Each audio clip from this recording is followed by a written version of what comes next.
Hello everybody, today back in another video. Alright my tennis friends all around the world, today's video is going to be about Novak Djokovic. I actually was not planning to do a video about this match. I usually don't watch the Davis Cup. I'm not big of a fan. Davis Cup is not my cup of tea. But after watching the Djokovic-Jannik Sinner match, I actually watched this match. I was curious to see how will Jannik Sinner bounce back after the beatdown he got 1 week ago in the ATP Tour Finals, where Novak won, like we all remember, 6-3, 6-3. Jannik Sinner was playing his biggest match of his life, which he lost in straight sets, where Novak won his 7th ATP Tour Finals, his 7th championship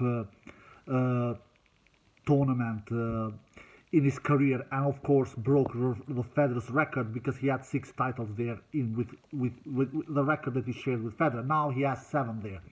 So I was curious to see this match between these two, the world number 1 Djokovic versus the world number 4 Jannik Sinner, because some people seem to believe that Djokovic will own Jannik Sinner for the entire of his career. That Jannik Sinner, he's just an average player who will not have chances against Djokovic in the future, and Djokovic will own him like, that Djokovic will more or less give him a beat down many times, etc., etc. I'm not that person who believes that. I believe that Jannik, you know what I've said. I've said that these 3 players, Jannik, Alcaraz, Holger Rune, these 3 will be Novak's biggest rivals going ahead. It will not be Zverev, it will not be Tsitsipas, it will not be Medvedev. And I'm right. I believe I'm right, because Holger Rune has defeated Djokovic 2 times, Alcaraz has defeated Djokovic 2 times, and now Sinner also has defeated Djokovic 2 times with this victory in Davis Cup. And some of you maybe believe, but Davis Cup is not important. This is not a slam. This is not a Masters 2000 final. This is not a ATP Tour final season finale. And maybe some of you are right, but I believe that Djokovic, I know that Djokovic was really, really wanting this Davis Cup title. He wanted to win this title for the 2nd time with his nation, because we all know he won it for the first time 13 years ago in 2010. So he really was devastated after this match against Jannik Sinner. He was not happy at all. You guys who have seen the interview, he was heartbroken, especially after having 3 consecutive match points, which he had in that 3rd set 5-4 game. In that love 40 game where Jannik Sinner was serving, and Djokovic, he lost 3 consecutive points, which was match points. Could Djokovic done better in those match points? Yes, baby, he could, especially the 1st and the 3rd. The first, the first match point, it was a 2nd serve from Jannik Sinner. Yeah, and Djokovic did a neutral. He was not taking big cuts on that 2nd serve that Jannik Sinner gave Djokovic, and Djokovic ultimately does a unforced error with his backhand, with a slice backhand unforced error long. A 2nd match point, nothing he can do. Big, huge serve, 1st serve from Jannik Sinner with Djokovic. Couldn't return. He lands the return on the net. The 3rd match point, it was a big 1st serve from Jannik Sinner, but Djokovic, he returns that big 1st serve from Jannik Sinner with a forehand return. And Jannik Sinner, it was a short return. It was great effort from Djokovic to make the return in the first place, because it was a big 1st serve, that 3rd match point. But what Djokovic did really, really bad here, his return, it was great. It was not great, it didn't have the greatest depth, but it was great for Djokovic to even make the return, because it was a big 1st serve, that 3rd match point that Jannik saved. But what was bad here from Djokovic's side, when Yannick Sinner hit that inside forehand and attacked the net, Djokovic had all the time, not all the time, but Djokovic had the down the line backhand to win the match. He could hit a down the line backhand. All right. I'm not saying it was easy. It was not easy because he still was on the defense here. It was Yannick Sinner who was on the offense. It was Yannick Sinner who hit a huge first serve. It was Yannick Sinner who, and that return was on the serving line. It was not a return that landed on the baseline. So it was still advantage Yannick Sinner according to me, but it was not the greatest passing shot that Djokovic was coming up here with. He landed that backhand on the Yannick Sinner racket. He landed backhand Djokovic on the middle of the court. Instead of going down the line with his backhand and win the match and taking his nation to the final against Australia tomorrow, what does Djokovic do? Djokovic lands that backhand on Yannick Sinner's body instead of going down the line. And if it would gone down the line, he would have won the match. So, from these 3 match points that Yannick Sinner saves, consecutive match points, that 3 consecutive match points that Yannick Sinner saves, 2 of them, I believe, in my opinion, Djokovic didn't do good. The first one and the third one. The first one where Djokovic does an unforced error with his backhand, with his slice backhand, and the third one, it was not an unforced error, but he could have done better. He should have done better. He should have played his backhand down the line instead of playing that backhand on Yannick Sinner's body. And Yannick Sinner does an easy forehand volley winner. So, and then in the doubles later tonight, later same day, I knew they would lose the match. Djokovic is not the greatest double player, let's be honest. I think Djokovic has only 1 title in doubles. Only 1. So, what I want to say is that what Djokovic showed last week against Yannick Sinner and against Carlos Alcaraz in the semi-final and the final, it is not a thing that Djokovic can deliver when he wants. No, my tennis friends all around the world. Djokovic against Alcaraz, and especially against Sinner in last week's final, in that Turin final, ATP Tour Finals, the season finale, Djokovic more or less even he surprised himself. When have we ever seen Djokovic win over 90% behind his first serve, which he did in the final last week against Sinner? He won 91% behind his first serve. He lost only 3 points behind his first serve. 2 points in the first set, 1 point in the second set. Djokovic lost in the last week's final against Sinner. He won 91 freaking points behind his first serve. Novak Djokovic. 91%. 64% Djokovic won behind his second serve against Yannick Sinner in last week's final in Turin. It was a beast mode Djokovic, especially on serving. Not so much on the winner unforced error department, to be quite honest. In the winner department, he does 17 winners and 10 unforced errors in last week's final. It was not a shot-making display from Djokovic we saw last week. And of these 17 winners Djokovic does last week, 13 of those was aces. So he does 4 winners off the ground. All right, Djokovic, he was in beast mode in the serving department in last week's final against Sinner, which we can see here, which we can see on the stats. He was untouchable on serve last week. He was untouchable both against Alcaraz and against Sinner. Against Alcaraz, he won 81% behind his first serve, which is also great, and 56% of the points behind his second serve, which is also really good.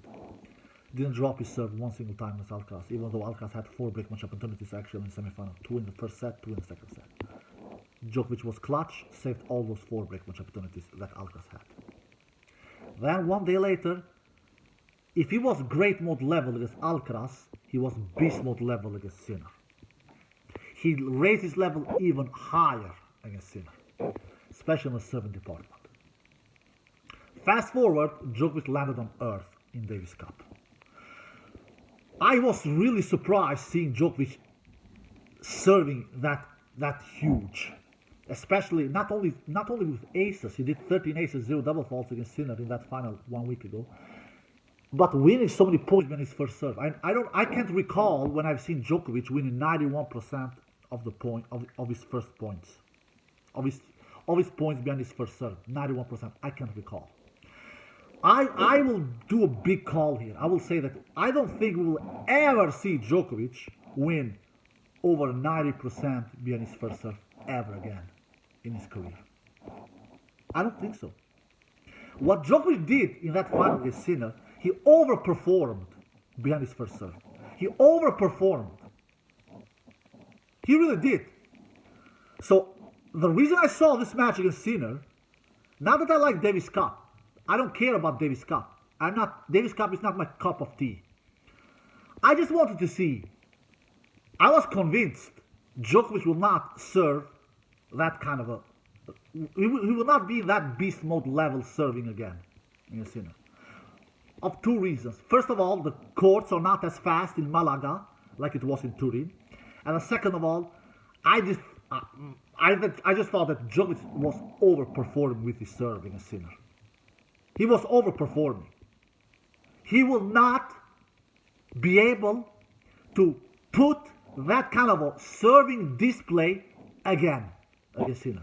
I was right, he didn't. He won 76% of the points behind his first serve against Sinner in this Davis Cup match. 76%. Huge difference.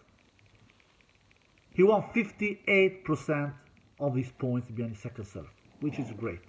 58% is really good. He actually won more points behind his first serve and second serve than Jannik Sinner in this Davis Cup match. Jannik Sinner won 72% of the points behind his first serve. Jannik Sinner won 45% of his second serve in this match against Djokovic in Davis Cup. Djokovic won more points both behind his first serve and more points both behind his second serve than Jannik Sinner. Djokovic won actually more points in the entire match than Jannik Sinner. Djokovic won 93 points, Jannik Sinner won 89 points. If you count all the points in the entire match, which is Djokovic is winning 4 more points than Jannik Sinner. Djokovic was creating more breakpoint opportunities than Jannik Sinner. Djokovic created 9 breakpoint opportunities in the entire match. He converts in only 2 of them. Jannik Sinner, he creates 4 breakpoint opportunities and he converts in 3 of them. And if you look at the only third set, Jannik Sinner out-clutches Djokovic in the third set. Djokovic creates 5 breakpoint opportunities in the third set. 3 of them are match points, which I talked about earlier in the video, in that 4-5 game. 3 of them are match points. Djokovic didn't convert in any of them. In all of those 5 breakpoint opportunities that he had in the third set, Jannik Sinner, he creates only 1 breakpoint opportunity in the third set, and he converted in only that one he had in the third set. He needed only 1 in the third set, and he's 100% effective in converting breakpoints in that third set. And if you look, when Djokovic is leading 5-4, 40-love, Jannik Sinner wins 13 out of the 16 of the points towards the end of that match. From the 40-love that Djokovic is up in the lead in that 5-4 game and 40-love. After that, they play 16 points. Jannik Sinner wins 13 of the last 16 points of the match. What do I want to say with all this? People should not take players like Sinner, Alcaraz, and Rune lightly. Djokovic doesn't take these players lightly. Djokovic will not beat these three players all the time ahead of the future. He will not do that. But the big question is, when will these three players, one of them has already done it once, start to defeating Djokovic in the Grand Slams? The player who has done it once so far is Carlos Alcaraz, which he did in that Wimbledon final earlier this year. Let's see now if Holger Rune and Jannik Sinner will do the same achievement like Alcaraz has done, and starting to defeat Djokovic in the Grand Slams as well. They will start to do that. Sooner or later they will do that. Look guys, look my tennis friends all around the world. People need to understand. Time is undefeated. Nobody has defeated time. And Djokovic, of course, will not do that either. Djokovic has done a tremendously good job in winning so many titles and so many majors in his 30s, which is 12. I think that winning 12 Grand Slam titles in his 30s, I think that will be an unbreakable record. I don't think we will. I don't think at least we will see that in our lifetime somebody winning 12 breakpoints, 12 Grand Slam titles in his 30s. Djokovic has done an impeccable achievement in doing that. I think he still has some Grand Slam titles in him. This loss that he has lost against Sinner in a Davis Cup match, that doesn't mean Djokovic will never win Grand Slams again. I think he will win more. But I don't think it will be a walk in the park in doing that in the future. I really don't think so. If you look at the Paris Masters that he won a couple of weeks ago, he played 5 matches. The only really good match he played, where he was in great mode level, was in the final against the Grigor Dimitrov. All the other 4 matches, he was not a great mode level. It was an average good mode level Djokovic we saw. At least this is what I feel, and this is my opinion. Alright, he was sick, so we can excuse him there. Alright? He had some kind of a virus. So all respect for Djokovic, and a huge achievement for him to even win the title in Paris, even though he was sick. Fast forward in the ATP Tour finals in Turin, his first 3 matches in the group stage, all those matches was 3 sets. He defeated Holger Rune in the first match in 3 sets. He loses against Sinner in a tight 3-set battle. He loses the 3rd set in tiebreak. And then he defeats Hubert Hurkacz in his 3rd group stage match in a 3-set.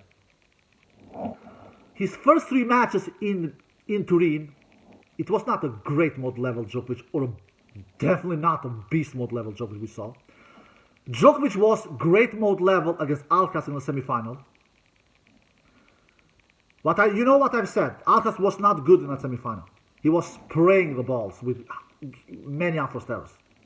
And then in the final, it was a beast mode level Djokovic against Sinner, for sure.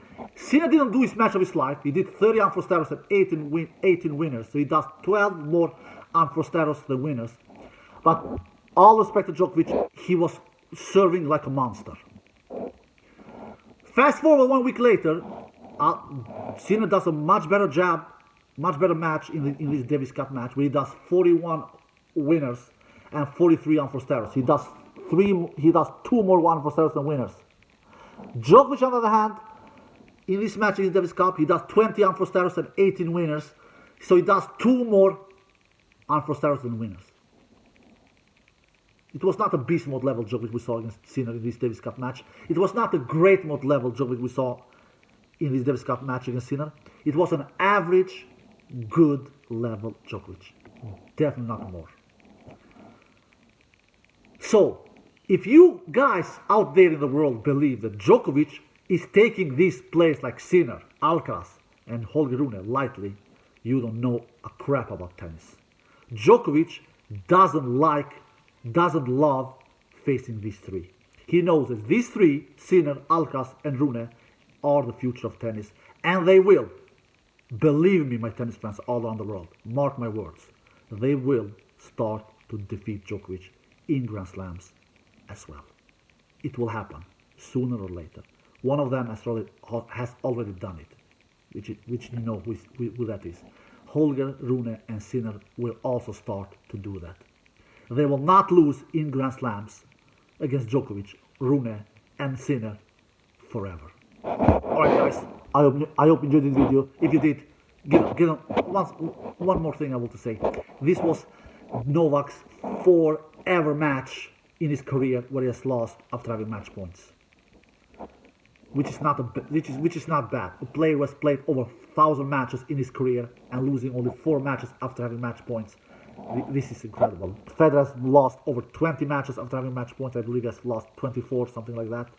Nadal has lost 8 after having match points. Djokovic has lost only 4. Last time he lost a match after having match points was in 2018 against Marin Cilic in a grass court match, so 5 years ago. Another player who has defeated Djokovic after Djokovic has had match points is Nadal in 2009, I believe, in a clay court match in a clay court match. And another player who has done it is Mikhail Yuzhny. So these 4 players, and now Jannik Sinner. But Jannik Sinner is the only player to ever defeat Djokovic after Djokovic having 3 consecutive match points. Those other 3 dudes, which I mentioned now, they have never had 3. I mean, Djokovic has never had 3 consecutive match points against those other dudes: Yuzhny, Nadal, and Cilic. So Sinner is becoming he's writing history here in saving 3 consecutive match points against Novak Djokovic. So Djokovic is doing or Roger Federer in this match. Alright guys, I hope you enjoyed the video. If you did, give it a thumbs up, subscribe, and see you next time. Peace!